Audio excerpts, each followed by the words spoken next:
ایک دفعہ برا دن گزارنے کے بعد میری ماں نے کھانا پکایا۔ ماں نے والد کے سامنے جلی ہوئی روٹی رکھی۔ میں نے جلی ہوئی روٹی دیکھ لی، لیکن اپنے والد کے رد عمل کا انتظار کرتا رہا۔ میرے والد نے جلی ہوئی روٹی کھانا شروع کر دی اور مجھ سے میرے دن کے بارے میں پوچھنے لگے۔ مجھے یاد نہیں میں نے کیا کہا، لیکن میری ماں نے اس کے بعد جلی ہوئی روٹی کے لیے معافی مانگی۔ میں کبھی نہیں بھول سکتا میرے والد نے جو کہا۔ انہوں نے ماں کے ہاتھ کی روٹی کی تعریف کی۔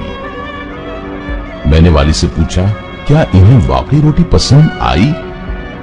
والد نے مجھے گلے لگا لیا اور کہا، تمہاری ماں نے آج ایک مشکل دن گزارا اور وہ تھک گئی ہے۔ جلی ہوئی روٹی کسی کو تکلیف نہیں دیتی، لیکن سخت الفاظ تکلیف دہ ہوتے ہیں۔ ہم سب کی زندگی غلطیوں سے بھری ہوئی ہے۔ ان تمام غلطیوں کو سمجھنا اور نظر انداز کرنا ہی مضبوط رشتوں کی ضمانت ہے۔ اپنے سے جڑے رشتوں کی قدر کریں۔